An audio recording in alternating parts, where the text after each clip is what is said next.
Josh Thomson, how was your flight back from Bridgeport, Connecticut? I just want to tell you, it was probably one of the worst experiences I have ever had in my entire life. Why was that? I got stuck in. I landed in LAX at like 10:30. My flight was supposed to be at 11:15. I was like, perfect timing. Great. I'll get there. I'm gonna get on the flight, head home. I'll be home by like noon, 1 o'clock, whatever it is. I'd be home by like 1 o'clock at the latest, 1:30. My flight was delayed till 1:30. I was like, all right, this sucks, but it could be worse. 1:15 hits, they cancel my flight. Then they put me on another flight at 3 o'clock, and I'm like, all right, 3 o'clock's not bad. I've already been here forever. Whatever, 3 o'clock, we'll do it. The 3 o'clock flight gets canceled also. Oh. I didn't actually get on a flight until 5:30. Didn't get home until, and then, no, this is the best part. I get on the flight, get home. I land at 6:15, 6:20. I land, and then I'm stuck because there's a plane at the gate we're supposed to pull into in San Jose. There's a plane at the gate for another 30 minutes. I'm just sitting on the plane. And dude. Know the story well, man. Been there too many times. I was like ready just to get home. And the worst part was, right, as I was just telling you, I had left the hotel at 3 a.m. So I left the hotel at 3 a.m. because my flight was at 5:20. Then I get to the airport. The crappy part was they're like, hey, so your car's taking you to the airport at 3 a.m. All right, cool. Of course, I get in the car. There's no traffic. I'm at the airport by 3:45, and I'm just sitting there because my flight's not till 5:30 or something like that. And I'm like, that was the same as mine. So I got to the airport early, and then I get home 5-6 hours later than I'm supposed to. It sucked. It's probably one of the worst travel days I ever had. Yeah. I hate that. It's happened too many times, but especially when you get to where you're at, and then they say, we're sorry, we're going to have to sit on the tarmac here for 45 minutes because there's no open gates. And it's like, I just want to sit here for 45 more damn minutes in this mini seat. Yep. and the funniest... What are you going to do? The worst part is like when we landed in San Jose, of course, at that time, you're sitting on the tarmac and you're waiting for the plane to move out of your gate. And you have to go to the bathroom. And you're just like, and they're like, everyone, please remain seated. Please stay in your seatbelt. I'm like, I have to go to the bathroom. I don't even know if the planes dump still. Like, if they still dump, when you go to the bathroom there. Like, do they still dump if they're sitting on the tarmac? Or does it just dump it? Does it just dump it on the tarmac for you? There's a holding tank. Oh, man. Just think of Goldberg. Goldberg can't hold it for 15 minutes, man. It's so crazy. Crazy. All right, my man. Well, let's get it wrapping. Let's go. Let's go. Okay, so let's do it. We'll do a quick little summary of Bellator from this last weekend. I mean, outside of all 14 fights, none of them going the distance. That was an amazing night of fights. Come on, 14 finishes, 7 submissions, 7 knockouts. I mean, you couldn't ask for a better night as far as the fighters putting on some incredible performances. Yep. The fastest submission in, I think, it may be Bellator history. I know that may be the fastest submission in MMA history. You just don't get. I know it's the fastest leg lock in the history of the sport. Wow. Even Imanari himself never got one that fast. That's impressive. That was. Man. That was very. Aviv Gonzalez got it. Very nice. Yep. Very nice. Imanari roll came out. Bell rang. He came out. Ran across and just rolled right for the Imanari roll, right into the leg lock. The guy ended up going to his back, so he actually had to try to hit the heel hook from the top position. Wasn't able to get it, kind of made the readjustment, while they were in the neutral, basically almost like the 50-50 position. Great job. Did a nice job pushing that arm off with his foot. Yep. Everything. The best part is, if you watch it, and I went back and watched, his opponent jumps up with his right leg, and he's heading towards it, and he just switches it right to that left, brings him down. Adjust the whole thing. Just a beautiful as far as a young fighter going after it. That's what I loved. Because look at it, he's taking a risk. He's taking a big chance.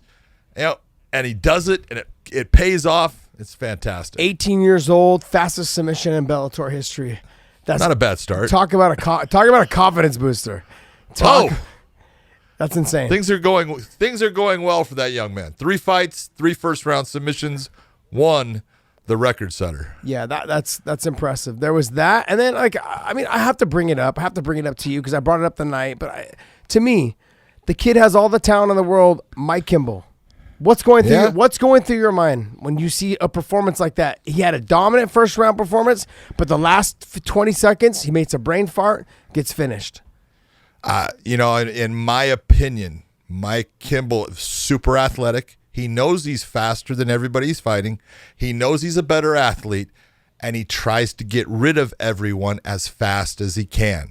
And he's got to learn. Look, the farther you go in this sport, those fast finishes just don't come around very often. You have got to figure out, you've got 15 minutes or 25 minutes, if you're going for a title, you got 15 minutes usually to finish a fight. Don't try to get it done. He is throwing such heat with every shot he's throwing. He's gassing himself out. He's a fast twitch, muscle fiber athlete. And you're going to get tired throwing those big shots. And he got tired, and when he couldn't put his opponent away, then all of a sudden, all those doubts and all those things start crashing in on you. And things went downhill very fast for him. Now, yeah, I agree with you 100%. I just feel like that has something to do with, there's a couple things to me. And I don't want to blame the coaches because he's only been there for one camp. But I blame the coaches a little bit. Okay, I'm telling him how to slow down, young man, slow down. Okay, like he was winning the round. He was winning the round convincingly.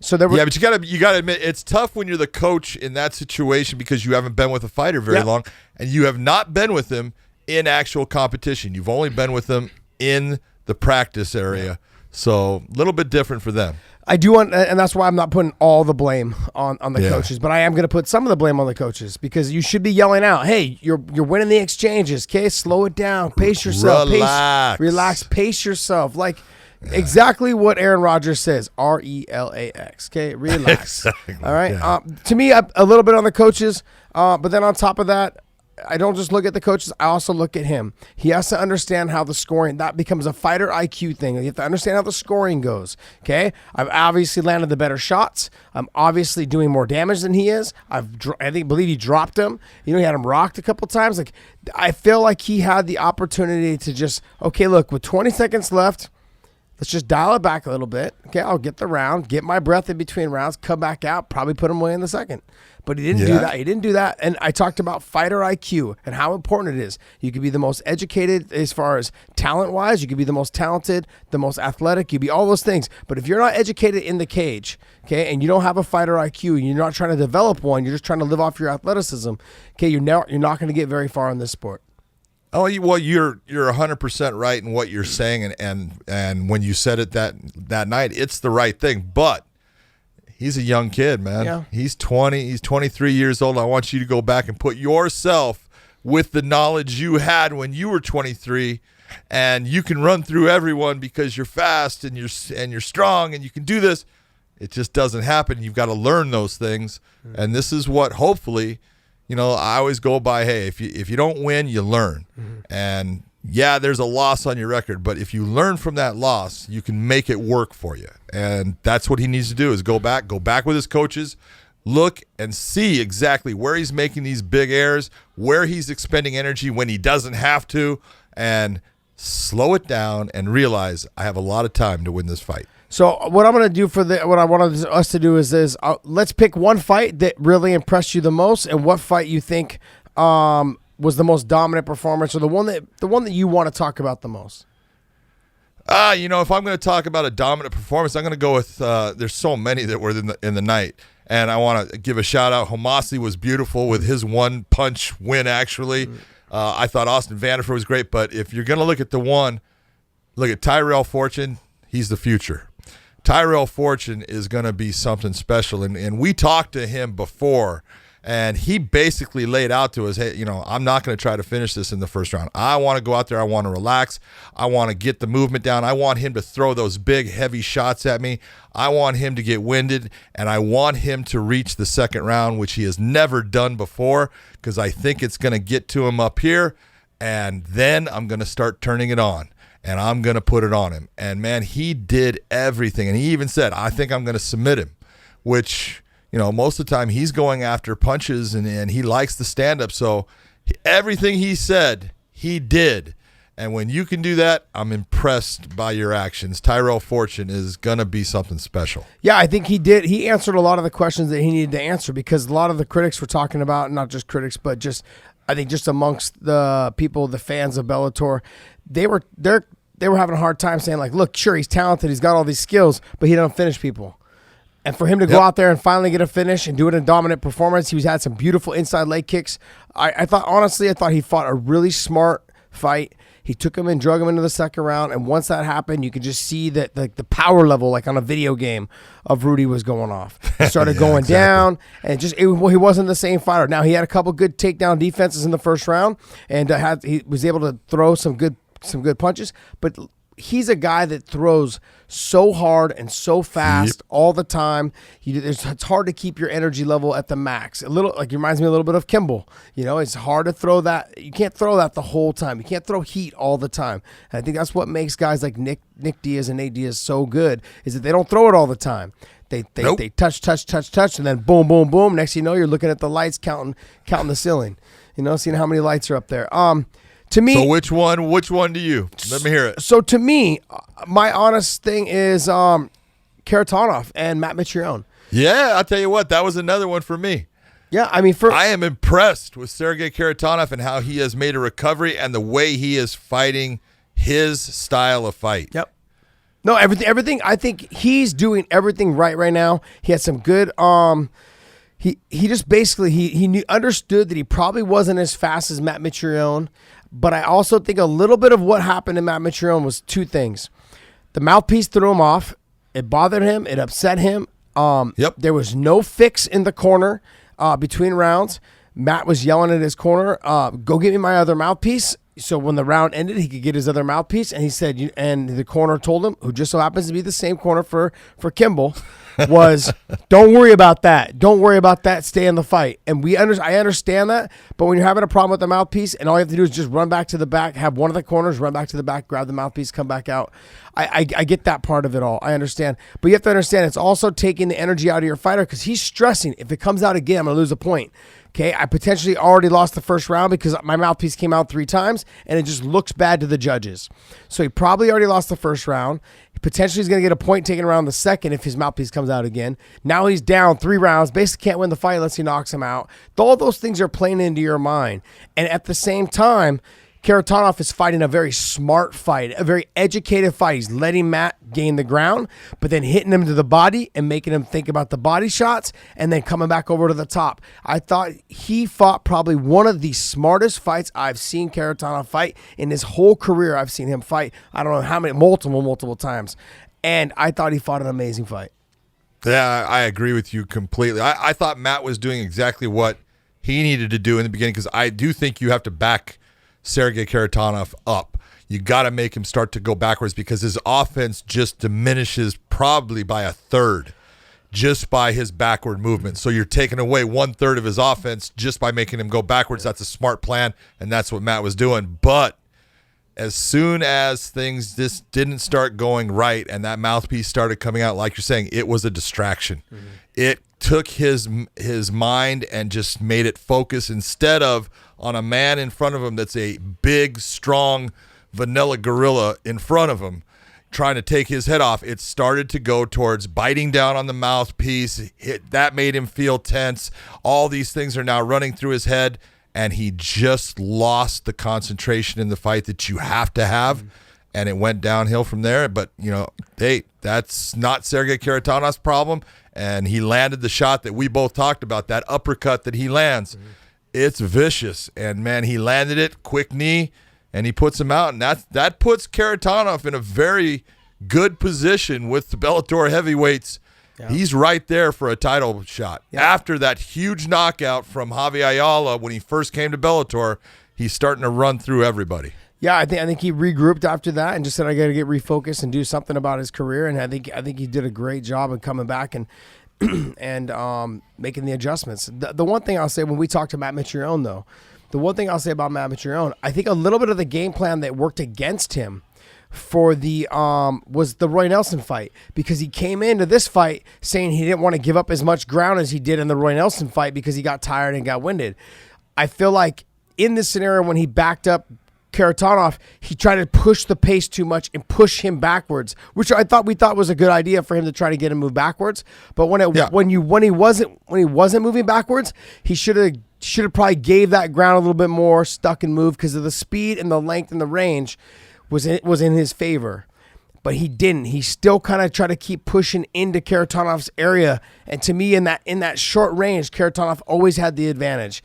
From the body shots, the head kick, or not head kicks, but the body shots, the knees, and the clinch area, he always had the advantage. And I felt like Matt needed to go ahead and circle back out, create more angles, and then throw. But yeah, Matt needs to be in that kickboxing range. Yep. And he was in the beginning of the fight, and then quickly it started to dwindle down to boxing range, which is exactly what Sergey lives in. Yep. That is his area. That's where he's best, and that's when the fight started to have some problems for Matt. I agree 100%. What else? You know what? I want to talk to you about what do you think about the 13 fighters at UFC 241, which was in California, and you've been in California for basically your whole career. Mm-hmm. You did a lot of your fights there. You've been with the California State Athletic Commission as an athlete, and you actually went down and were part of a weight cutting summit that they had to talk about what you as an athlete would expect and what's right for you. And they came up with a program, and that program is, they're going to tell fighters that are putting too much weight on, cutting too much weight, however you want to look at it. They're going to be telling them, hey, you have to move up in a weight class if you want to be licensed here in California again. And it's also that they had a whole thing that they're now going to bring in. It's not 10% because they were talking about that 10% being the marker. It's 15%. If you gain more than 15%, they're actually thinking of nixing or taking away your fight. You are not going to be allowed to. You step on that scale and you're at a 15% over what you weighed in at. They're going to take the fight away from you. You're not going to be able to fight. I have a question. Yeah. Why the heck are you asking me this? Because I needed to ask you this. I need to ask you this. Look, I was there that day, and I was actually one of the guys that suggested that I didn't go by percentages. What I said was that you cannot exceed the weight class above you. So whatever you weigh in at, you cannot exceed that next weight class. So because once you hit, and that's easier for me to say that because from 155 to 170 is 15 pounds. Now, all like the 125 to 135, 35 to 45, that's only 10 pounds. So to me, that's a little bit harder for them because they only get 10 pounds, where the rest of the guys get 15. You go beyond 170, it's 15-pound increments. So for me, it was like, okay, look, I normally don't weigh over 170 anyways, and even if I did have to cut weight the day of the fight, it'd be like a pound. So I wasn't too concerned about that. But that was my suggestion was. Then what do you do? If you're over a pound, every pound you're over, you take a percentage of the purse until it exceeds like another 5 pounds. Once it hits 5 pounds over, then you basically say you can't fight. I think that's kind of the mentality of what they're doing because when you're talking percentages, you're like speaking Chinese to me. Okay, so I have no idea what you're talking about when we're talking percentages because each weight class is a little bit different, and then look, everybody's body is different. It's hard to make these type of adjustments. Some people can cut more. Some people are used to cutting more. Some people don't cut a lot. It depends. It really depends. But I do like the idea of not having the person exceed the weight class above. And then that also, to me, I feel like puts pressure on the UFC, and not just UFC, but even Bellator, to make weight classes every 10 pounds. So then people can fight guys that are within that range of like everyone's equal. Like if I'm fighting a guy at 55, I fight a guy at 65. If I fight a guy at 65, I fight a guy at 75. Everyone's equally on an equal playing field. No one has to cut more. Now where it gets hairy though is when you get to 185 because there's not enough good guys from 85 to 205 as we've seen the market's kind of watered down. And then 205 to heavyweight is just ridiculous. Like you can't get rid of that. Like there's like 4 or 5 good heavyweights all in the world. You got DC, you got Stipe, Ngannou, you've got Karatanov, you've got you've got Minakov, you've got like our guys, you know what I mean? So like you've got 3 or 4 of our guys, and you've got 3 or 4 of the UFC guys, and the rest of them kind of are just getting older and just not fighting at the level that they used to fight. And I'm just being honest. I'm sure I'm going to get a lot of flack for that, but yes, you are. Yes, it's okay, and I'm okay with that. The thing about it is this: one of the things I think you're seeing change for MMA is fighters are now starting to stop the ridiculous cutting of weight that they've been doing in the past. I mean, you can take a look at just the show that we just did with Bellator. Look at, Austin Vanderford went from being 170 to 185 pounder. Look at how good he did. Everybody that's going up, and we've talked about this before, speed is the problem. When you're losing all that weight and you're going into the lower weight class, those guys are faster. That's usually going to cause a problem for you. It's not being the bigger, stronger guy. Now you're the slower guy and you're getting hit and you can't respond. So you're seeing a lot of people stopping this massive weight cut and just being reasonable with it, being a guy that walks around at 195 pounds and not trying to drop to 170, dropping to 185. And that's going to make what California has done with their weight cutting process. It makes it work, and it makes it healthy for the fighters, and it makes it the way it's supposed to be. The other part is, look at how many fights did we have this week that were, I even would say it, that's the super welterweight division, because it's there under the unified rules. Now, some people might call it a contracted weight. That's fine, but there's a division there. At 160, we had fights at 165. Connor Dixon beat Castriot Gemma at 165 pounds. That's the super lightweight division. That is in the unified rules, and we need to start just using these weight classes. If you don't want to put a champion there, great, don't put a champion there. But the weight class is there, so why not use it? So here's my take, okay? You brought up Austin, okay? And I thought Austin had a great performance. But from 170 to 185, when you get into the upper echelon of talent, he's going to have a hard time being successful. Just my personal opinion, because he's dealing with guys that are going to be cutting from 205, 200, something along those lines. Now, where it did benefit someone was, I think, in the weight class where Alejandro Lara, she went up 10 pounds. She went from 125 to 135, and she physically looked like she had more energy. She looked a lot better. She looked physically stronger. Everything about her. But I asked her that after the fight. Yeah. How did you feel? I felt great. Yep. Yeah, exactly. And you look and you go, learn from it. I agree, but we don't. In Bellator, they don't have a 135-pound champion. Not yet. I know that. So, but I agree with the Lara assumption. But then when you get into Austin Vanderford, if it was 175, I would say.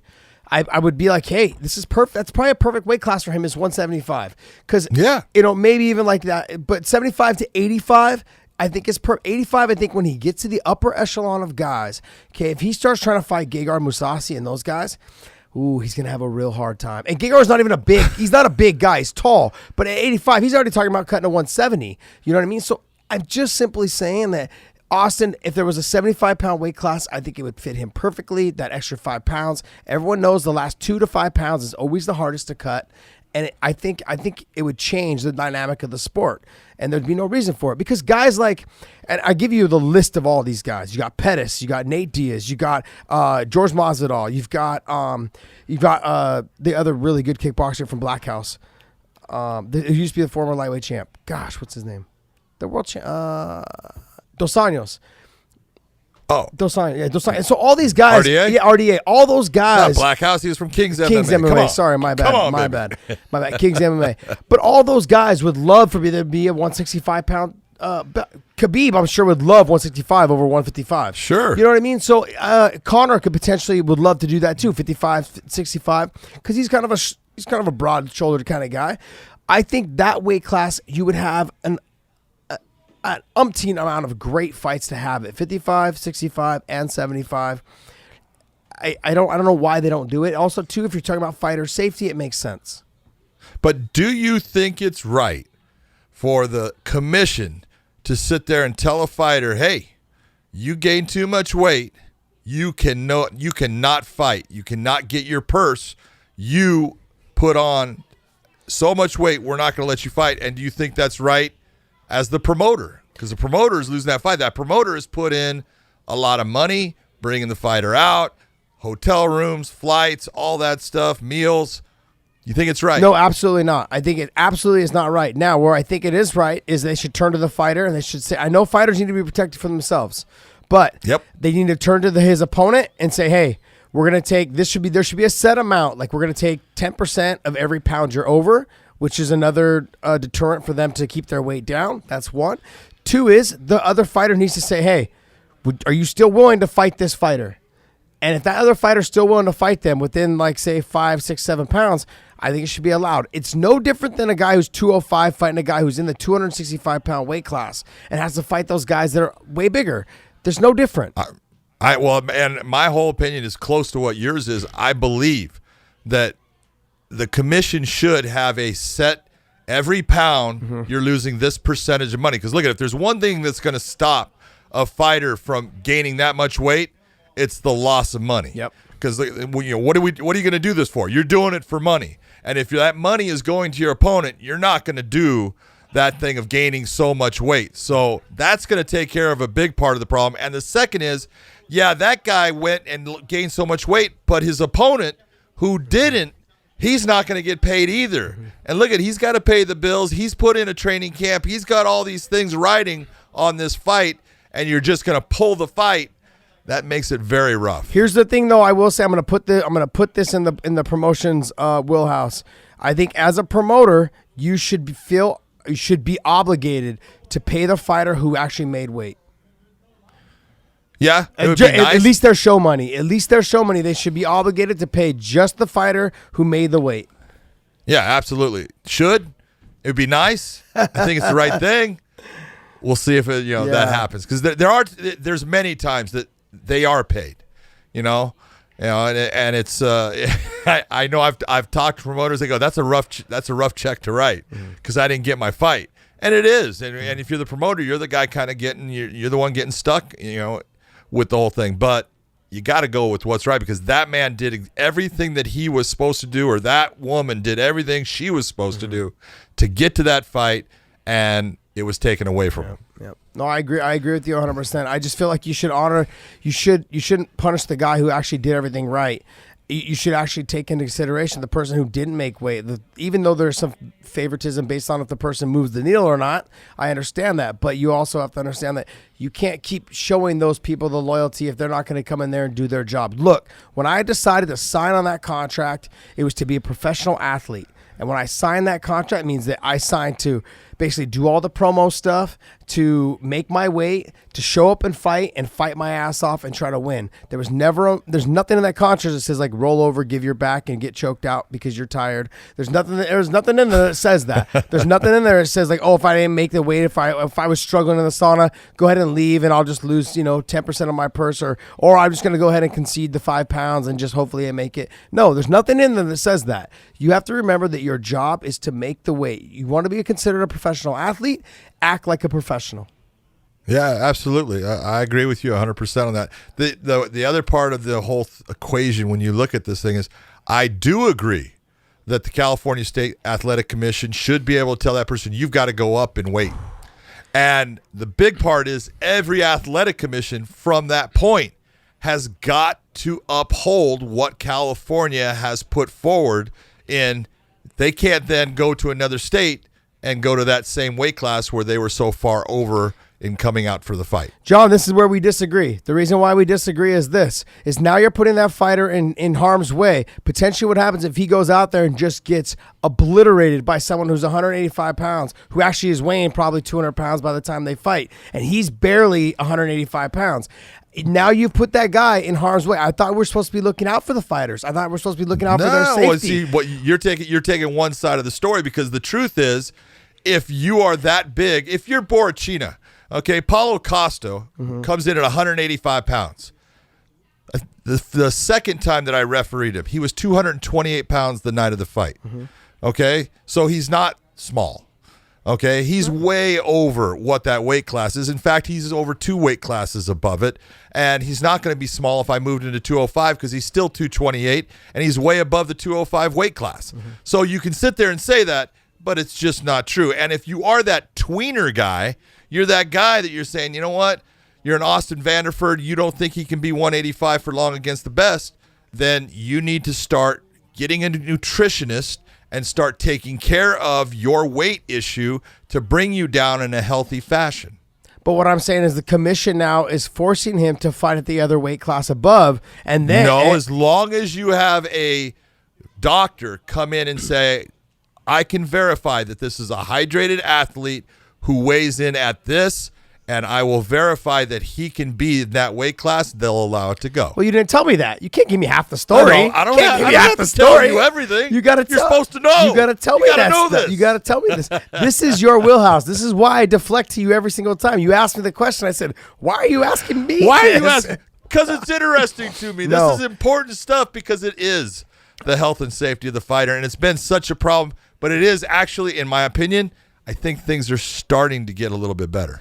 I would agree with you, but my concern is, like I said, is you're saying if a doctor comes in and says he can be hydrated and still make the weight, then they'll be okay with it. But if California says, hey, you're gonna have to fight at say 185, and you were over the limit at 170, now you have to go to 185. And the other states honor that as well. Now it doesn't matter where he fights; he's gonna end up fighting a guy who's potentially a lot bigger than him.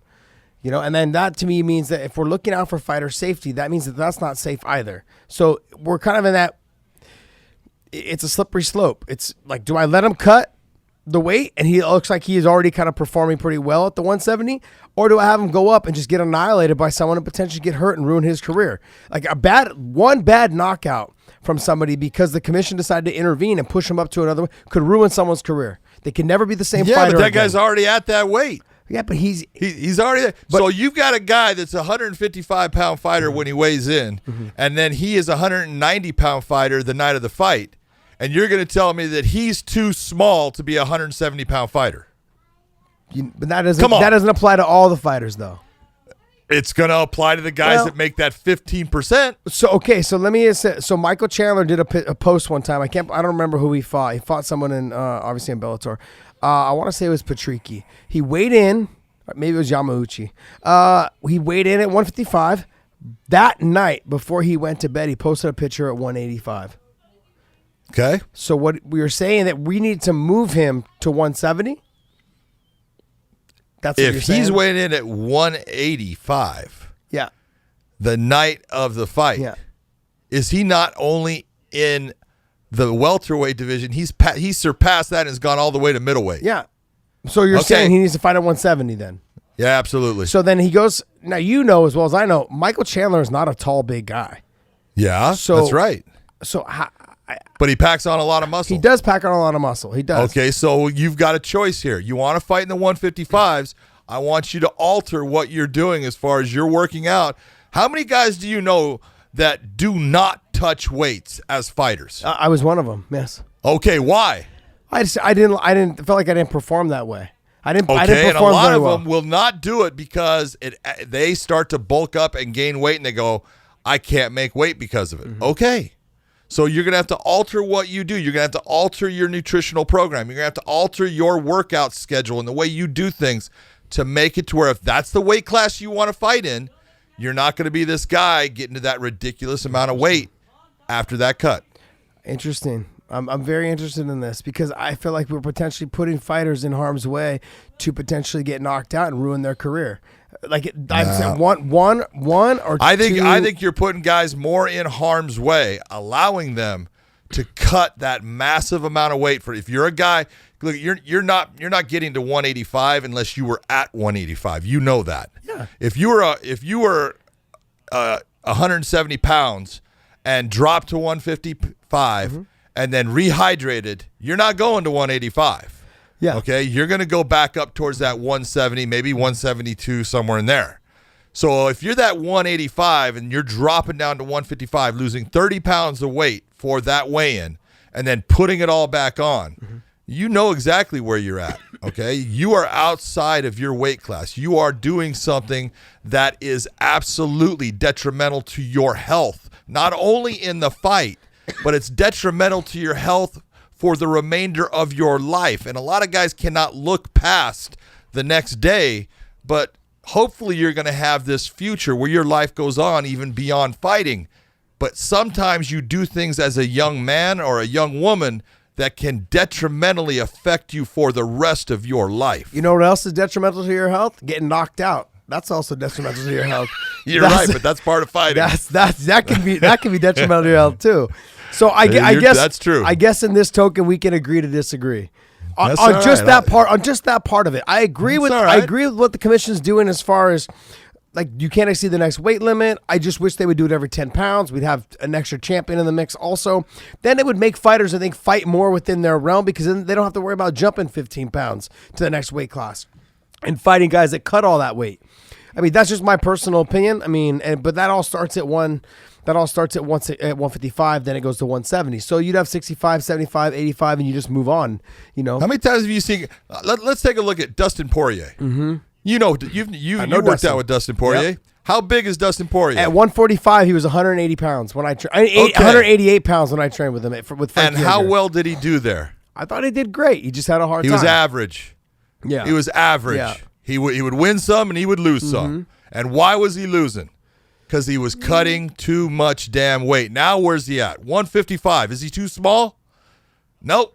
And where's he at? I can play devil's advocate to this. But then again, I can say, but what's healthy is not fighting Khabib coming up next, okay? So that's not healthy either. But I can also very true. But what I can also say though is Khabib cuts from sometimes 190.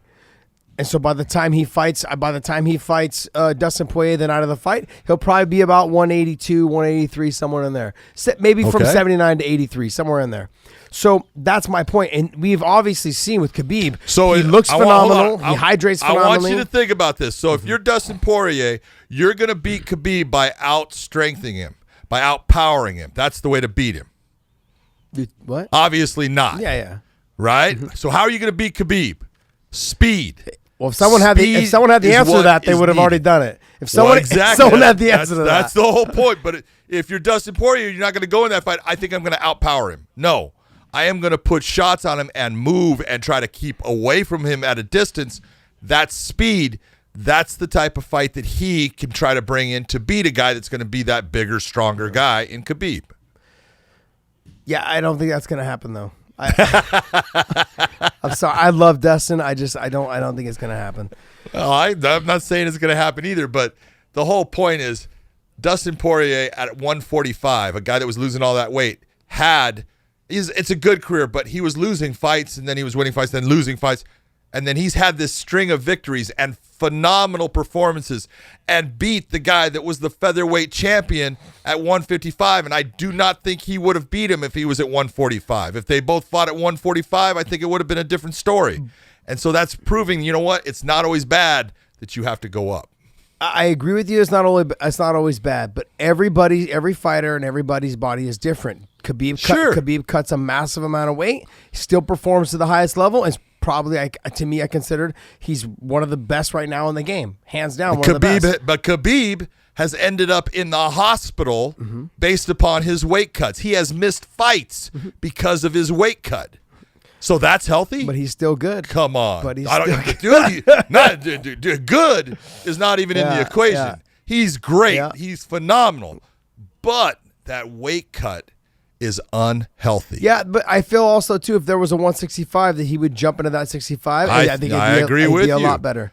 But somehow, I don't know why, but for some reason, they're not allowing me to run the UFC and to make them use that weight class. That's crazy. I don't know what to do. Yeah. The last controversial thing we're going to talk about, because I want to make sure there's controversy that ends this, so then it takes the blame off of you and I to talk about all this. So, was Kenny Florian's conversation about the guys to beat Khabib. Oh, I saw that. Was right. I did see that. Look, yeah. He said, I love Kenny. He said GSP, and then he said somebody else. Ryan Hall and Justin Gaethje. Yeah. Now, I've said a couple times. I've already said one thing. I said GSP could potentially be the one to beat him. That's one. I could agree with that. I agree with that. Could potentially. I didn't say he would. If I was going to pick one guy, that would be the guy. GSP. Now, Justin Gaethje, I said poses threats in terms of leg kicks and the ability to stop takedowns. He poses a threat, but I don't think he beats him. Not even close. No, I said. I'm sorry. I love Justin Gaethje. You can look at Justin Gaethje against Michael Johnson. Mm-hmm. Michael Johnson has fought both of those guys. Yep. Michael Johnson actually hit Khabib and hurt Khabib. Yep. And then Khabib just walked through him. Yep. Where Justin had his moments where he got hurt by Michael, got hurt badly. He came out the winner. It was a great fight. Yep. But you just look at the way that they both handled that same fighter. And I think that, Justin's a good wrestler. He's got great leg kicks. He is a gamer. Mm-hmm. He just is going to get taken off of his feet. And if he's taken off of his feet, he's in an element where he's not the one in control of the pace of that fight. And that was my whole take on Justin Gaethje was that he was a guy that could pose a threat, but that was as far as it was going to go. He is a guy that I felt like could do things to Khabib that some other guys couldn't do, but I still thought he wouldn't get it done. That was my take on the whole scenario and situation. I don't see it. The Ryan Hall one, I'm sorry. I'm going with, Kenny, I love you. I know you train with Ryan Hall. I know you love the guy. He's a phenomenal submission guy. He would get crushed by Khabib. And that's not taking anything away from Ryan. No. First off, they're in different weight classes. Yeah. Ryan Hall is a featherweight. Okay, Khabib is a huge lightweight. No, he's a 205 pounder. Khabib is. No. And so I understand why Kenny is saying, well, he's got such good submission. There's a lot of guys with good submissions out there, and they're not going to submit Khabib. Nope.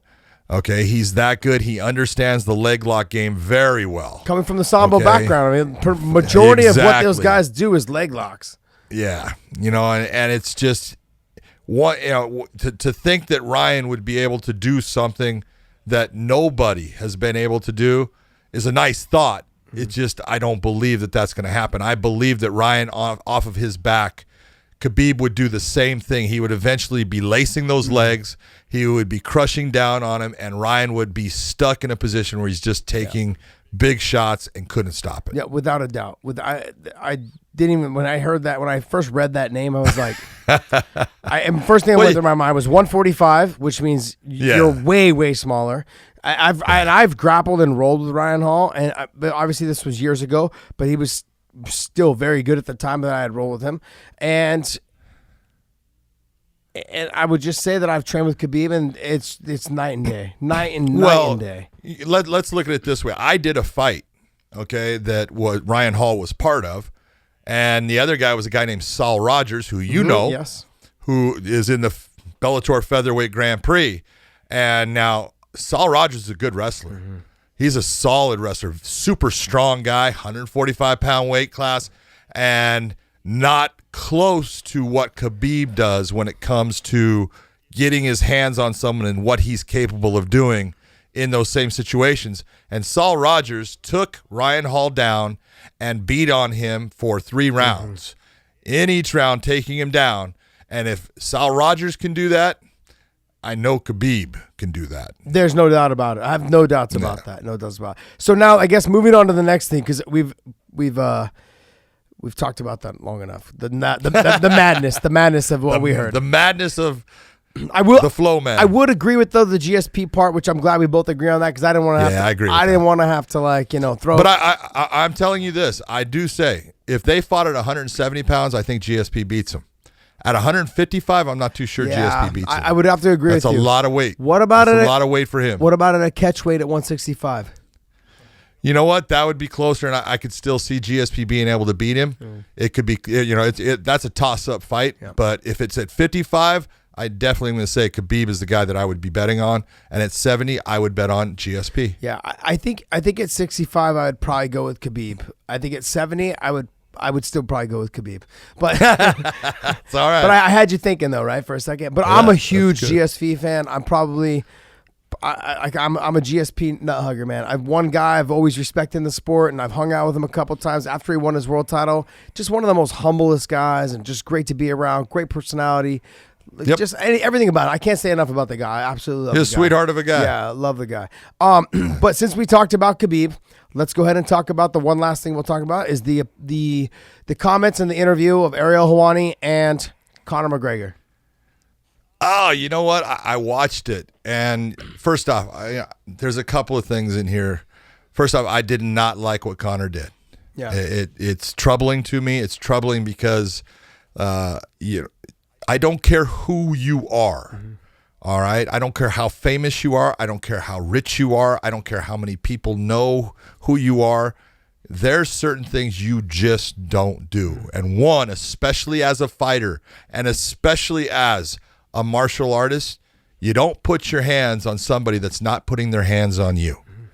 Don't do it. Okay, walk away. If you don't like something, walk away. It's very simple. you do not have the right to put your hands on anybody. In fact, you above everybody else should be the guy knowing that's not the way we act. All right. Now, I do love the fact that he came out in that interview and he took responsibility. He says, I was wrong. He said, because I think Ariel asked him the question of, what was it that made him look at, I was wrong. I made a bad choice, a bad decision. I'm sorry. I apologize for what I did. And look, I look at it as we're all human and we all make mistakes. And I'm always willing to give someone a second chance. As long as what you did not permanently hurt somebody. I mean, there's no doubt that the man had some type of pain based upon whether he got slapped or hit or whatever it was. And it's wrong, but I'm all about giving someone a second chance. My whole thing for Conor is, take this and learn from it, brother.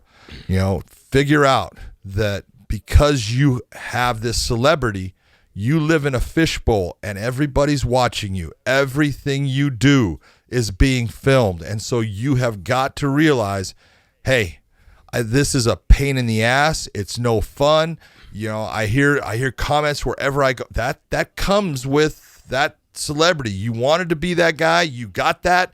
And so you've got to live with that. So do the right things to separate yourself in situations where things can go wrong. Learn from this. Get back to fighting. Get back to doing what you do best. And just move on from it and stop the insanity. When you said, as a true martial artist, you just don't put your hands on someone. I said there's no reason for it unless they put their hands on you. Spoken like a former LA police officer. Right there. To me, that was exactly like, there's no reason to do it. I just was thinking police officer right from the moment you said that. The second, well, I'm telling you right now, look, I am definitely not the poster child for not putting my hands on people. I did it a lot, especially when I was young, but I had to pay some money out. Now, I've never had to pay out what Conor did, but you learn, hey, you know what? I may win the fight, but in the end, this is going to hurt me a lot more, I think, than it hurt him, because I don't have a lot of money to put out. And Conor won't have that for a long time if he keeps doing these things. He's got to learn to just look at the person. You can give him the look, but you got to walk away from him. Yeah, I agree. I agree with that. And then you said you're all for giving people second chances, and so am I. I have a hard time with 3 and 4 and 5 chances, which we've already given him. So that's one. Yeah. That's one thing. Look, I ride it kind of a little bit with the GS. I like Conor so much that it's very much like I like him as if almost I feel like I know he's a good guy. Seems like he's a good guy. He is a good guy. He just has these type of things that I think somebody who he's if you watch some of his past story, he was struggling to get by. They were basically barely living off any food, and now he has all this money. He has everything he could ever want. He has more than everything he could ever want. But one thing that I heard from the interview that really stuck with me was because I feel like I was in that same kind of boat a little bit, not money-wise or anything like that on that level, but you get to the level where people start knowing you, people start recognizing you, people kind of start jabbing at you on social media and jabbing at you in person with him. The issue is, what I liked what he said was that he just wanted to make sure that he basically didn't want to end up like Mike Tyson. He didn't want to end up the guy who had everything and fucking blew it all away. And that to me, I think is every athlete's nightmare. That's goes honestly, even to this day, I know I didn't make a killing of money, but you've been very smart. And I look at you, okay, as an athlete, you've done it all right, man. You were smart with your money. You've invested. You've done the right things because you realized it's not going to be there forever. It's not. And that's what Conor has to really understand. This is not going to be here forever. And he's got to be careful. Yeah, I mean, and then especially when you're breaking people's phones and you're hitting older people in the bars. I mean, all those things going around and going along with it. Do I think maybe he needs to get back to fighting? If that's what gets him focused, yes. Or do something that gets you back into being focused, either with your family or do something that gets you focused on business. Because it seems like you for a while you were focused on your whiskey. Now that's kind of like exceeded the limit, the expectations, probably running itself now. You need something else to do. Okay, maybe going back to fighting would be good for you. You came back for one fight, blew away the pay-per-view records, and then you're sitting on some more cash. You're doing it again. I think that like I said, the thing that resonated the most with me was when he said he didn't want to be that guy that blew it all and didn't want to be looked back and be like, man, you had everything at your fingertips. He didn't want to be basically like a Mike Tyson. And that made me respect it and believe that there's going to be some changes. You got to think about this, and when he came into the UFC, the guys he fought, he fought Brimage was his first fight in the UFC, and then he fought, Holloway, and he beat Holloway, but he still didn't get that respect, and he was out for a while after that because he tore his ACL in that fight. It was the fight that he had at the arena that you're going to be at in September, the 3 Arena in Dublin. It's a cool place, and that's where they held the fight that he had against Diego Brandao, and in that fight, he won over a country. Mm-hmm. That's not easy to do. And from that point, all the fights that he had, he kept just gathering this country behind him. But he's losing that country fast. Yep. And he's never going to come back if he doesn't fix what he's doing. I've said this a bunch of times. Americans, we have an uphill battle when it comes to having our country support us. It doesn't matter. For some reason, Americans they'll support whoever. You don't have to be American for you to be supported. But I feel like guys like Bisping, they go out there, their brash personalities and the way that they fight and the way that they talk and the way that they get the crowd going, they have countries that back them. And the same thing with Conor, and GSP, even though he was never brash or any of that stuff, but he had Canada that followed. Like, they loved everything he did and what he represented. When you think of someone that represents your country, the Canadians, I think, GSP, that's really what they would like their country to be represented by. And so, exactly. But when I say that is that these guys, they were able to latch onto their country support them. And I couldn't agree with you more on the fact that he really is losing his country. And the fact that I think they saw this video come out where he hit an older person. I think that's just I think in all countries, that's just a no-no. That's a huge no-no. I mean, huge. So bad. Just so wrong. And it's like, God dang, man, what are you thinking? He's got to get back to his roots and his roots of his guys in the gym with John Kavanaugh, getting ready for a fight. That's your focus. And that way you're not standing in the pubs and this can't happen. Well, first off, you probably shouldn't be in the pubs. And I know you own a whiskey and you're promoting a whiskey, but you can also have security and everything there where you're not interacting really so much one-on-one with people as much as you should just be like, hey, here's all my whiskeys. Like, let's line them up. I'll get them out to you guys, shake hands, kiss babies, and you're on your way. Yep, exactly. So, all right, my man. Well, I think that's our show for the week. That was good, man. I get to see you up. It's not going to be like the long time before I see you again up in San Jose. So no, I'll see you next week, next Monday. What day do you get in? Tuesday? I think Wednesday. I get in Tuesday. Okay. You travel from East Coast. Tuesday night. Yeah, Tuesday night. Yeah, Tuesday night. We're going to touch base. We'll film Monday, and then we'll probably drop a couple extra shows for everyone listening and tuning in. Let's do it. We'll do it there. All right, guys. So, hey, make sure you guys follow us on Instagram, YouTube, Snapchat, Spotify. No Snapchat. We got rid of Snapchat. Forget about the Snapchat. Yeah. We don't even like that. Yeah, we don't even no one's chap snatting around here. So exactly. Twitter. Do we have Twitter now? We got Twitter. And Instagram. McCarthy. All right, so make sure you follow us. It's at Weighing In or at Weighing In Show on IG. Weighing In Show. Weighing In Show. I just took Big John's introduction for the Weighing In Show. That's good, dude. Take it, man. You got that. And run with it. Follow me at The Real Punk. John, let's hear your social. Twitter or Instagram. Follow me at John McCarthy MMA. Ask your questions. You got something for me and Josh? Ask away. We will always look and take the best question and put it on the show if we can. Yes, we will. All right, so maybe next week. Do you want to do? We'll do maybe like a quick little thing for the San Jose show. But then, absolutely. Should we do a fan question that week? Yeah, let's do that. We need to. All right, guys. So you heard it here. Big John said he wants fan questions. So you got to lay out the fan questions for us, and we'll have producer Dave, podcast Dave. We'll have him lay it all out, and we will get your questions answered. All right, we're out. See you later, brother. See you later, my man. See you next Monday. All right, bye.